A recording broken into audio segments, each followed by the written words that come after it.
London में था मैं, तो एक व्यक्ति को देखा, उसका क्या 27 साल की उम्र थी और 27 साल की उम्र में वो कोकेन बड़ी बुरी तरह से लेने लग गया।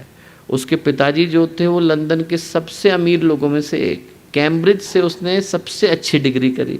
समस्या क्या? कोकेन लेने की आदत।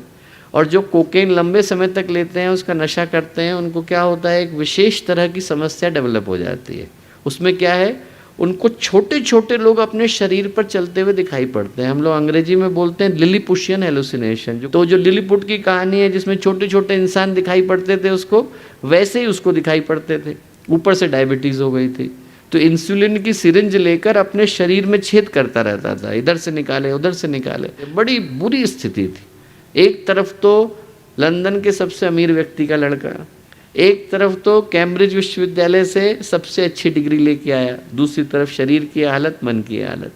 इतनी बुरी स्थिति थी। 3 महीने लगे हमें उसके शरीर को ठीक करने के लिए। एक एक चीज़ को हम लोग बेहतर करते, कोशिश करते, और हर रात को वो लड़ता। जब भी उसको ड्रिप चढ़ाते तो लड़ाई होती, गुस्सा बहुत रहता था। तो एक दिन उससे मैंने पूछा कि क्यों भैया आप इतना गुस्सा क्यों? बोले गुस्सा मैं आप लोगों से नहीं हूँ, आप लोग अपने पे मत लेना, मैं गुस्सा अपने पिता से हूँ। क्यों? बोले आप सोच के देखो कि एक सामान्य व्यक्ति अपनी ज़िंदगी में क्या करना चाहता है। अच्छी एजुकेशन लेता है ताकि उसको अच्छी जॉब मिले, अच्छी जॉब मिले ताकि अच्छी जगह पर शादी हो, शादी हो ताकि अच्छा घर मिले, सेटल हो जाए। बोले मैं 18 साल का था, 3 फरारी गिफ्ट में मिल गई। 20 साल का हुआ, हेलीकॉप्टर गिफ्ट में मिल गया। ज़िंदगी में ऊपर जाने को तो था नहीं, नीचे गिरने को पर्याप्त था। मैंने कहा पर उसके लिए आपके पिता हो सकता है रिस्पॉन्सिबल हो सकता है ना। उनने ये सोच कर तो दिया नहीं कि वो आपकी ज़िंदगी को बर्बाद करना चाहते थे। उनको जो सही लगा वो उनने दिया। पर यदि आपको तब भी लगता है कि आपके पिता जिम्मेवार हैं, तो प्रश्न ये महत्वपूर्ण है कि ज़िंदगी किसकी है। ज़िंदगी भर आप अपने पिता को दोष देते हुए तो गुजारोगे नहीं। आपको अपनी ज़िंदगी की जिम्मेवारी तो खुद ही लेनी पड़ेगी, किसी न किसी को तो लेनी पड़ेगी। बस वो दिन था, वो घर छोड़ के चला गया हमारा हॉस्पिटल। लौटने के बाद तो आया नहीं। 3 साल के बाद उसने साउथ अफ्रीका से हमें पत्र लिखा। क्या पत्र लिखा? बोले उस दिन आपने वो बात कही तो दिल में बड़ी गहरी लग गई। बोले मैं बहुत जगह गया और बहुत जगह जाने के बाद एक दिन भटकता भटकता भारत पहुंचा। भारत में बस्तर गया। बस्तर में एक जगह से गुजर रहा था तो उसने देखा कि वहाँ पर एक किसान है और उन किसान के पास खाने को नहीं, पीने को नहीं, और 4-4 बच्चे, बड़ा सा परिवार, पर इतने खुश। बोले आज तक मैंने इतने खुश लोग नहीं देखे थे। खाना खा रहे थे रूखा सूखा, उसमें उनने हमें भी बुला लिया, बोले आप भी खा लो हमारे साथ। तो उसने अपने इंटरप्रेटर से पूछा, अनुवादक से पूछा कि ज़रा इनसे ये तो पूछो कि इनके पास तो कुछ नहीं है, फिर इतना खुश कैसे है।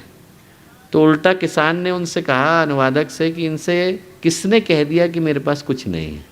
बोले इनसे कहो कि मेरे पास परिवार है, हम लोग खुश हैं। बोले ये सुनना था कि मैंने अगली फ़्लाइट ली, लंदन गया और जा कर के मैंने अपने पिता को गले लगाया। बोले हम दोनों फूट फूट करके 4 घंटे रोए। एक ही छत के नीचे रहते थे पर अजनबियों की तरह से रहते थे। आदमी की ज़िंदगी दौड़ में बदल गई, पर वो जिनके लिए दौड़ रहा है उन्हीं को भूल करके बैठा है।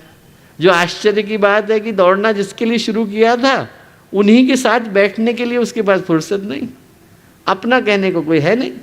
तो जो विरासत है वो ये याद दिलाती है, गुरुदेव ने जिसको विद्या बोला वो ये याद दिलाती है कि अरे भाई आप व्यक्तित्व को बनाओ, आप समय की कीमत को पहचानो, आप अपने परिवार की कीमत को पहचानो, उस चीज़ को याद करो जिसके लिए ये ज़िंदगी दौड़ के रूप में मिल गई थी। और जो अंतिम बात गुरुदेव ने कही जिसको याद करने की आवश्यकता है, वो ये कही कि सारी की सारी चीज़ें तभी सफल हो पाती हैं जब हमारी विद्या उस व्यक्ति के अंदर भारतीयता के भाव को, भारतीय संस्कृति के भाव को जन्म दे पाती है। सब कुछ मिला और व्यक्ति भारत को भूल गया तो जो मिला वो किसी काम का नहीं मिला।